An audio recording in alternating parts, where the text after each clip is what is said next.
Hi students, myself Professor Nirmal sir and my subject is wireless sensor network. We are now starting from first unit introduction to WSN. WSN means wireless sensor network. Now what is wireless sensor network? Wireless sensor network refers to a group of sensors for monitoring and recording the physical conditions of the environment and organizing collected data at a central location. म्हणजे काय, वेगवेगळ्या इंडस्ट्रीमध्ये sensors use केले जातात कशासाठी की तिथे environmental जे कंडिशन्स आहे किंवा इंडस्ट्रीमध्ये जे यूज केले जातात टेम्परेचर सेन्सर प्रेशर सेन्सर तर तिथे जर अचानक काही चेंज झाला किंवा त्यांच्या ऍप्लिकेशन नुसार त्यांना temperature sensor pressure sensor use करावे लागतात तेव्हा जेव्हा टेम्परेचर जेव्हा चेंज होतं तेव्हा हे सेन्सर सेन्स करतात आणि एका सेंट्रल लोकेशनला त्याचा रेकॉर्ड पाठवतात तर हे सगळं काम कोण करतं wireless sensor network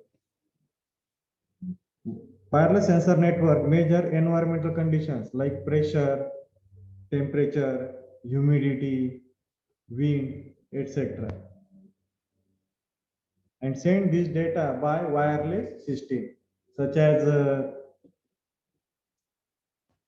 telecommunication system, email, mobile phones या सगळ्या सिस्टीम थ्रू ते डेटा सेंड करतात कोणत्याही लोकेशनला ते सेंड करू शकतात आणि हे टेम्परेचर प्रेशर हे वेगवेगळे एन्व्हायरमेंटल पॅरामीटर जे आहेत हे आपण वायरलेस सिस्टीमनी चेंज पण करू शकतो with the help of wireless sensor network. आता याचे एक्झाम्पल्स काय काय आहेत समजा आता फॉर एक्झाम्पल वॉशिंग मशीन तिथे आपण वेगवेगळे सेन्सर्स यूज करतो जसं की तुम्ही जितके कपडे टाकतात त्याचं ते सेन्स करतात किती किलोचे आहे मग त्यानुसार ते त्यांचा टायमर सेट करतात आणि प्लस तुम्ही जर मुलांचे कपडे वापरताय किंवा वेगळे कपडे वापरताय तर त्याच्यासाठी तिथे आपल्याला सेपरेट बटन सिस्टीम आहे किंवा मेनू आहे ते यूज करून आपण ते चेंज पण करू शकतो मग हेच बेस्ट एक्झाम्पल आहे वायरलेस सेन्सर नेटवर्कचं की जिथे रिक्वायरमेंट नुसार सेन्स करून तुम्ही ऍप्लिकेशन वाईज ऑपरेशन करू शकता आणि जर तुम्हाला काही चेंजेस करायचे असतील तर तुम्ही मॅन्युअली ते चेंज पण करू शकता आता हे झालं आपण तिथल्या तिथे चेंज करतो समजा वॉशिंग मशीन आहे तिथल्या तिथे आपण चेंज करतो तर इथे वायरलेस सेन्सर मध्ये तुम्ही बाहेरच्या लोकेशन वरून पण ह्या गोष्टी कंट्रोल करू शकता छोटा एक्झाम्पल घ्यायचं तर आपण रिमोटनी एसी कंट्रोल करतो बरोबर एसीचं टेम्परेचर ऍडजस्ट करतो आणि काय ऑटोमॅटिक असेल तर तिथे टेम्परेचर सेन्स करून म्हणजे सेन्सरचा यूज करून टेम्परेचर सेन्स करून तिथे एसी ऑपरेट केला जातो आणि मॅन्युअली आपण वायरलेस सिस्टीम म्हणजे रिमोटनी सुद्धा आपण ते ऍडजस्ट करू शकतो असे भरपूर एक्झाम्पल्स आहेत जसं की air pollution monitoring air pollution sense करून ते आपल्या कंट्रोल युनिटला पाठवणार आणि त्यानुसार मग कंट्रोल युनिट ऍक्शन घेणार त्यानुसार फॉरेस्ट फायर डिटेक्शन समजा आता मोठं फॉरेस्ट आहे तिथे कधी आग लागली वगैरे आपत्कालीन परिस्थितीमध्ये तर त्यावेळेस आपल्याला इमिजिएट इन्फॉर्मेशन पाहिजे त्यासाठी व्हेरियस सेन्सर फॉरेस्ट मध्ये यूज केले जातात आणि त्याचं लगेच वायरलेस सिस्टीमनी त्या फॉरेस्ट डिपार्टमेंटला इन्फॉर्मेशन पाठवतात त्याच्यामुळे लवकरात लवकर ऍक्शन घ्यायला फायदा होतो तर व्हेरियस ऍप्लिकेशन्स आहेत वॉटर क्वालिटी मॉनिटरिंग तुम्ही तुमचे पाण्याचा स्तर वाढवण्यासाठी पण याचा यूज होतो वेगवेगळ्या डॅम्स मध्ये परत नॅचरल डिझास्टर प्रिव्हेन्शन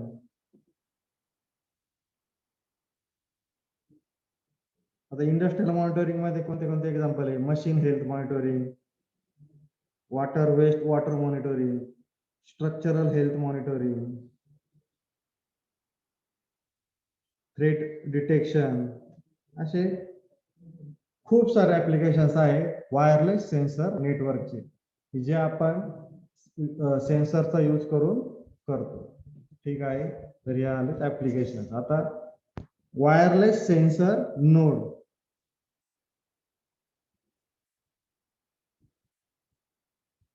त्याच्यामध्ये आधी आपल्याला बघावं लागेल what is sensor node.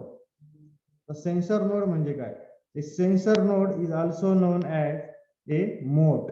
Sensor node is a node in sensor network that is capable of performing some processing and gathering sensory information and communicating with other connected nodes in the network. Sensory information म्हणजे काय? की आता समजा temperature आहे, त्याचा किती changes झाला आहे, तर ती सेन्सर सेन्स करणार आणि त्याची ती इन्फॉर्मेशन तुम्हाला पाठवणार. Communicating with other connected nodes in the network.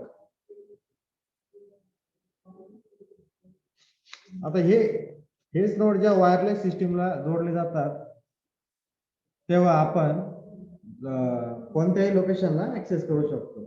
यालाच आपण काय म्हणू शकतो? Wireless sensor node. आता बघूया पुढचा point, the architecture of the sensor node.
चालू आहे.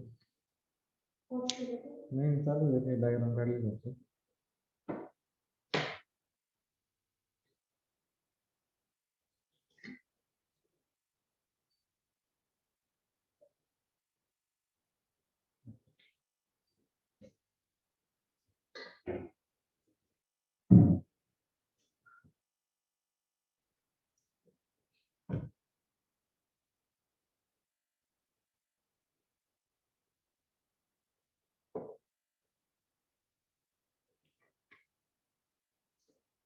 So this is the block diagram of architecture of the sensor node, which includes centrally microcontroller, power source, transceiver, external memory, ADC, and sensors.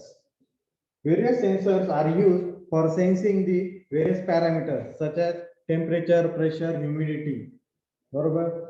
Then these sensors are connected to ADC. ADC means analog to digital converter. It converts the information from sensor, which is analog, to digital. Then this ADC is connected to centrally located microcontroller. Then this ADC sends the information of sensor to the microcontroller. And then microcontroller sends this information to the transceiver, and with the help of this transceiver we can send this information to the user or to the wireless system, and with the help of also we can change this parameter, for example temperature, pressure, humidity.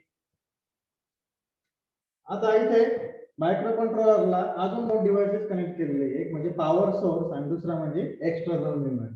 हे सगळ्या operation साठी त्याला power लागणार आणि external located memory लागणार. आलं लक्षात? ठीक आहे, बाकीचं उद्या बघू.